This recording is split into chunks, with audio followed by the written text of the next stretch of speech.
Hey everybody, this is Timo here with EAV Rudio off of Garage 71 with my good buddy Dan. Dan here from Radio Free Pensacola. We have the pleasure of sitting here with a couple members of the Slackers. We've got Dave Hilliard, Glenn Price, and Vic Ruggiero. Just going to ask them some questions. Glad you guys would take some time to talk with us. Yeah. Salad. The price is right. First question, kind of easy. You guys are getting ready to go on a massive tour.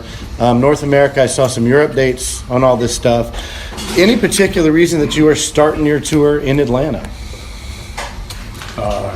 Dave? We didn't come here last year, so we that was the main thing. And we got offered a couple days in Miami, so that's sort of everything fell in place from there. It's always the simple answers. I like that's all good. Simple, practical answer. So you guys have been playing since 1991. That's a very long time.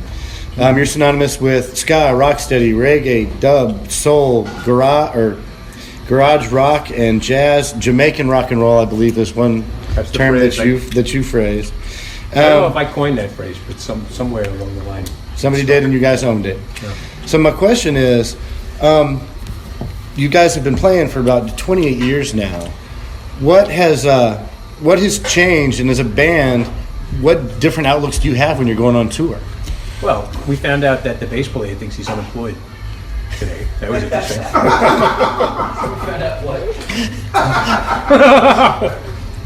I've been in a band for about 30 years, but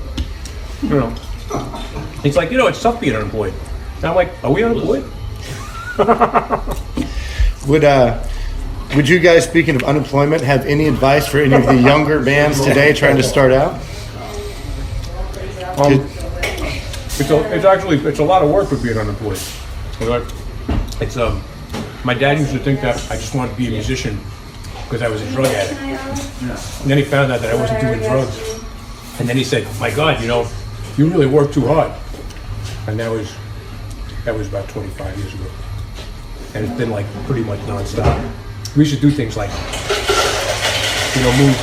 get ready for the tour, and like January, I go pick up the trailer at 6 a.m. from my dad's driveway. Like, have to shovel the driveway to get the trailer out. Drive through the snow, get stuck a block away from the storage space. That was a great one. That was all before cell phones, We had to come rescue with shovels. One time I'm crossing the street and the snow plowed me in on the block. And I have to walk 2 blocks to a payphone to call the Slackers, be like, hey, you guys, I'm 2 blocks away, stuck in a snowbank. Could you bring a shovel? How did you get out of that? That's how I got out of it. I walked 2 blocks to the payphone. Well, like nowadays, you'd call, you'd be like, oh yeah, hey, I'm down the block. Call everybody's cell phone. Mm-hmm. Back then, it was work. I mean, it's still work, but I still don't know how I function without a cell phone nowadays, and I grew up in the same time when they didn't exist. Think about us going on tour in fucking 95. I got a cell phone in about. Remember, we had the first tour we did for Red Light. We had a pager, and that was considered to be a big. That was progress.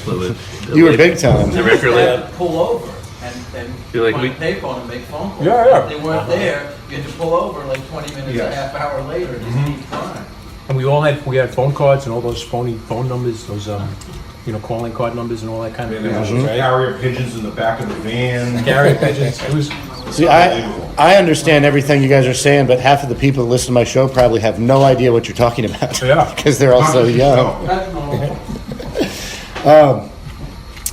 Next question. I called it the ska explosion of the 90s when it really took off. Mm-hmm. And then it went back underground for a while, and now I think lately it's making more of a comeback. You guys have any thoughts on why you think that is? Because you guys have just played through it, Mm-hmm.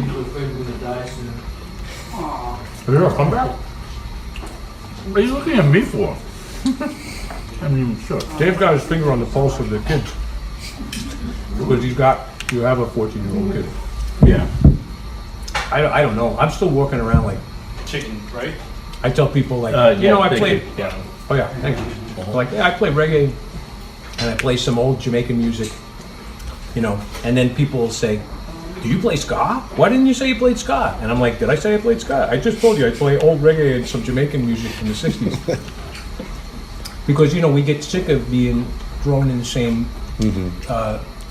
batch with the Boss Tones and, who else? Like all those bands from the 90s that weren't really, Real not to Big say they're bad Fish. bands, they're Yeah. good bands, but, you can't put those kind of bands in the same category as us.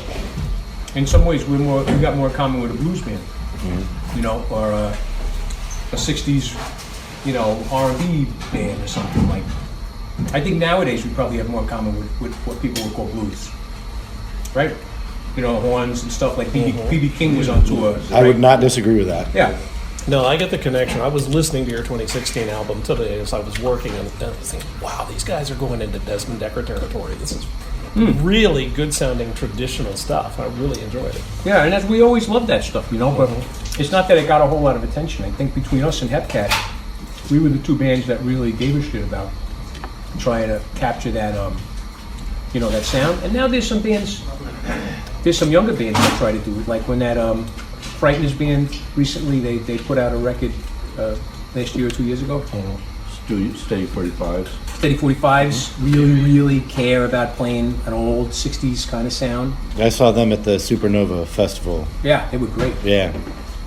But so there's not many bands over the years that do it. So we're in a small category, and also mixing the songwriting stuff up too.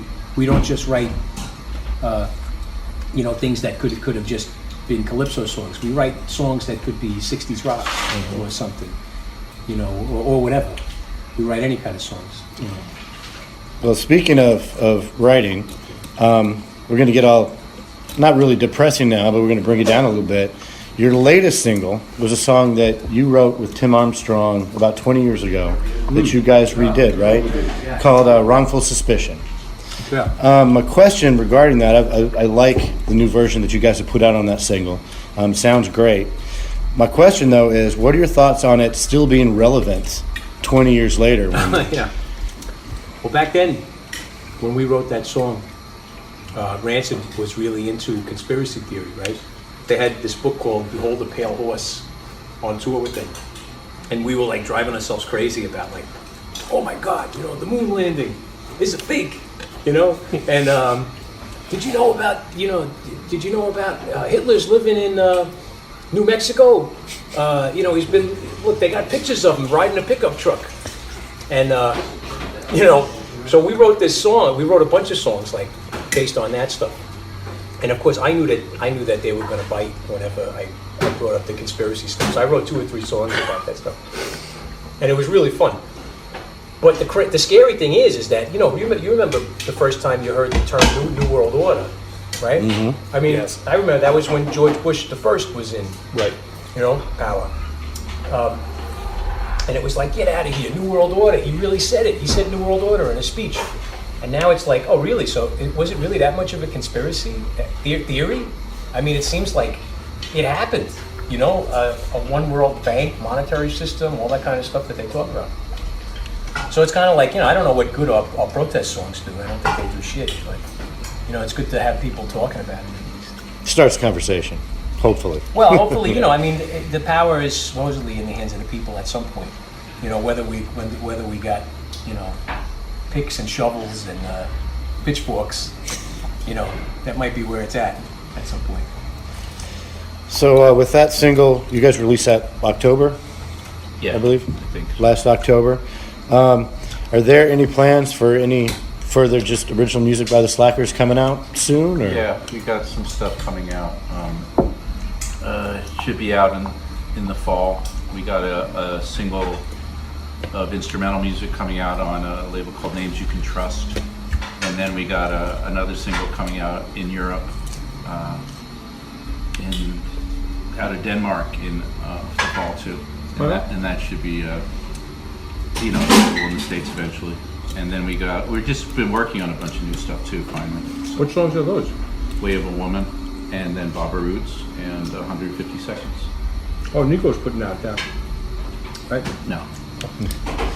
Do you guys have any, been working together for so long, do you guys have any particular way you write songs, create songs, or group effort, one person brings it and you all work on it? It kind of varies with the person. Yeah, it's really developed into a different personality. Like Glenn is probably the most protective of the songs and the most like it has to be the way I have. He has a vision of the tune, and then people add little bits, but it's pretty much his vision. Me and Marcus are probably the least in that we generally have like a sketch and some ideas, and everyone sort of fills in around it. And then Vic and Jay are somewhere in the middle when it comes to it. Nice. All right. I tried to look up a lot of them, and I can't begin the number of side projects and other things you guys have worked on with as long as you've been in music. Right. So this is the One Chance in particular. We're here interviewing the Slackers about the Slackers, but any side projects that you've been especially proud of that you've got coming up that you'd like to talk about? My recent Rocksteady 7 record with Sean Wheeler was pretty exciting. You like that? Oh, yeah. Yeah. It was good. Going on tour with Sean is actually pretty fun. You know, he's a personable guy. He's a lot nicer than you. Yeah. You know, he even called me up today to say how excited he was to see Derek Morgan. He's a very nice guy. Really? Yeah. Yeah, Dave just made a record with a favorite singer of mine, and probably the whole band, if I could speak for them. This guy Sean Wheeler, who played with Throw Rag and what was it, Sean and Xander? John and Xander for many years. Yeah. How's that record doing? It was at the top of the reggae charts the first week. Hey. Yeah, we sold copies, and then since then it's been at the bottom of the reggae chart. Is that Xander Schloss? Yeah, Sean and Xander. Sean Wheeler, the band Rock City Sound. Okay. You know, I was on an interesting tour too, though. It was really funny though. It was a lot of driving. Yeah. And my ears hurt most of the time. Yeah. But you know, it was like it's this European tour about this record. And, I mean, it's crazy. You know, it's like it came out. You know, it's crazy. We put new music out. Can you believe that? And then it was crazy. It was like an album, and then we went on tour. Wow, can you believe that? And it's just like three guys in this little van, and my back hurt. My back hurt. I agree. It's like, you know, 6-7 hours at a time. It's called the Reggae Workers. The funny thing is that nobody, except for the drummer, is the real worker. You know. That's right, the singers just sleep. It's like two lead singers and a worker. I like it. But we actually made the Reggae Workers of the World, made 2 records. This is the second one we just put out. But it hasn't really been released in the US, I don't think, like in a physical form. I'll be able to find it electronically. Yeah. I'll have a look for it. I too did a tour recently. I as well. Yeah, me too. Except I looked like Dwayne Allman when I went on it. So is that the secret? I mean, basically, you know, 28 years together is the side projects the way that you help keep your love alive? Merciless ball breaking came to town. That's what keeps us going. We help each other fully and constantly. Another problem, I don't find other people be as funny though. That's the thing. No. You're not. They don't really get the humor. No, we've been on tour with other bands now, and I have to say that getting to know other bands really makes me appreciate my band. Because, let me tell you, these guys are funny, they're smart, and they are really complete assholes at the same time. I was waiting for this tonight. It's a magic. It's a triad of magic qualities, because it's like you can't get away with anything with these guys. Like you can't be like oh yeah, I'm just gonna slide this by. You know, it's like everybody's on it. Bam. You know, but the good thing about it is that we go places, we travel all these interesting parts of the world. And pretty much everybody is interested about eating the local food, going to see local stuff, hang out. Local history. Yeah, I can discover all sorts of things just by talking to different guys in the band. Oh, do you know that over there is a burial ground of an ancient druid? Right over there. You know, and I'm like, wow, like I didn't know any ancient druids lived around here. You know, like. Come here, it's Poughkeepsie.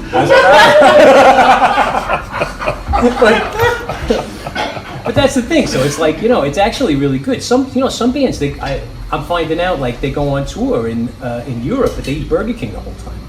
You know? That's disgusting. Yeah. Yep. It's like really it's depressing. You know, I'm like, guys, look, you know, like I was touring with Jesse Wagner with this Reggae Workers band. And I'm like showing him things to eat in France. I'm like, see this gas station here? Like there's all this pate that they sell. And he's like, I don't know, I mean, this stuff looks disgusting. I'm like, yeah, just try a little bit on a cracker. He's like, my God, it's delicious. You know? I'm like, yeah. I'm like, now to get that and a bottle of Bordeaux wine, and you know, that €5 was well spent, wasn't it? You know? Jesus. You know, that's why we're lucky. Yeah. We work hard, and our lives are strange and have a strange rhythm. But holy shit, I mean, we get to do a lot of cool stuff. I like it. Yeah. All right, elevator speech time. Normally, I give this question to most of the younger bands. The whole idea is you're in an elevator with somebody. And you've got about 2 or 3 floors, about 10 to 20 seconds, to explain who you are as a band and why somebody should listen to you. This actually just happened with one of the cleaning ladies in the hotel. Well, and here's what I want to start with, and then you can tell me that story if it doesn't work. It should be the slackers are, and then you take it away. Oh my God. This is tough. You can do it, Vic. Take your time. You got it. I'm like, hello, cleaning lady. The Slackers are a band that have a very sexy frontman. He's staying in room 605, and he likes to sleep really late. Feel free to just come on in if the knocking doesn't work. That's my line. Wow. All right. Well, thanks, Joe Biden.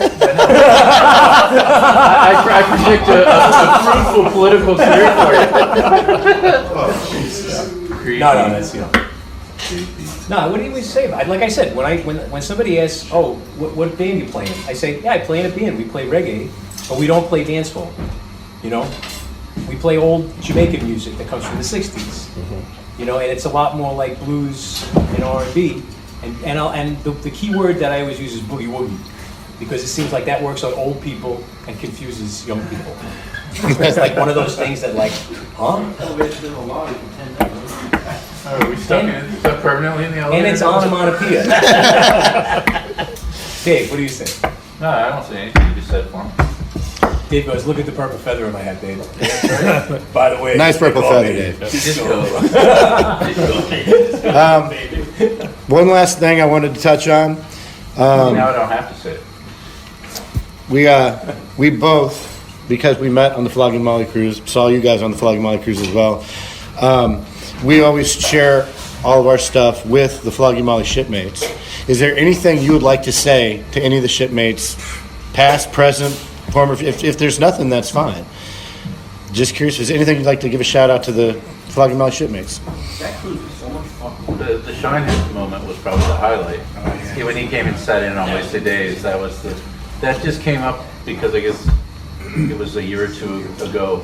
It came up on a bunch of social media feeds, so I watched it again. That was really cool. And Fishbone was pretty damn cool. Yeah, they were. Yep. Yeah, they were. Yeah, Shinehead was my favorite. I mean, Shinehead was our moment. That was my moment.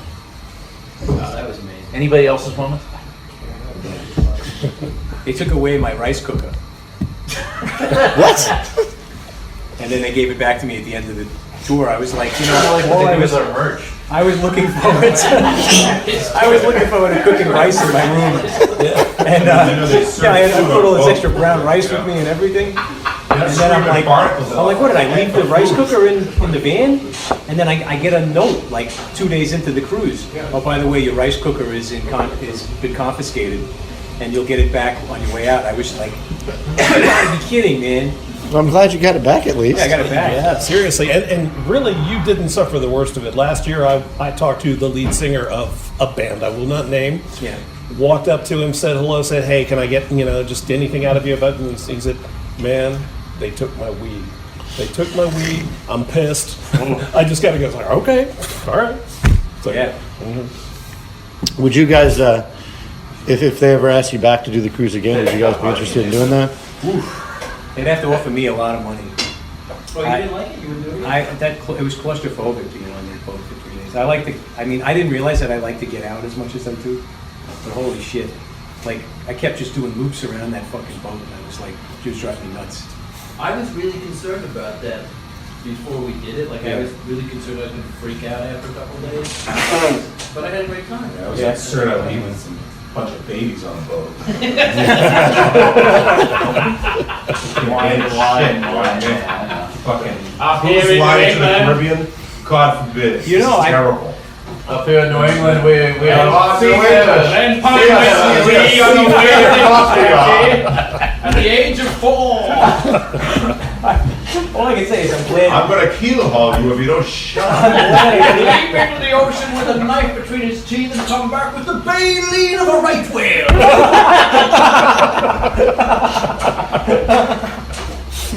Yeah, I'm glad I didn't join the Navy. Jesus, man, I would have gone crazy. That was just, You would have loved the Navy. yeah. Further. Enjoy the YMCA. Playing and rig. Trying to wake up. Come on, I'm not getting up. Yeah. Well, that is all the questions I have, unless there's anything I've missed that you need us to try and let out so everybody knows. I have a lot of questions. While we're asking the man, Yeah. what the hell were you thinking? Well, again, for those listening, we're hanging out here with the Slackers, getting ready to start their tour right here in Atlanta, and then going for a couple months out on the road. As I said, we started with Vic, Dave, and Glenn, and then Marcus showed up, and I think Jay showed up. Is Jay here? Yeah. Yep. Oh, Jay left. And Chuckle once or twice. And R, you're here. So I want to thank you guys for spending the time and sitting down and talking with us. Yeah. This is Timo from EAV Radio on Garage 71. And Dan from Radio Free Pensacola. Thank you for letting us interrupt your dinner, too. We appreciate that. It was a pleasure. You guys have a good one. Thanks again. Bye now.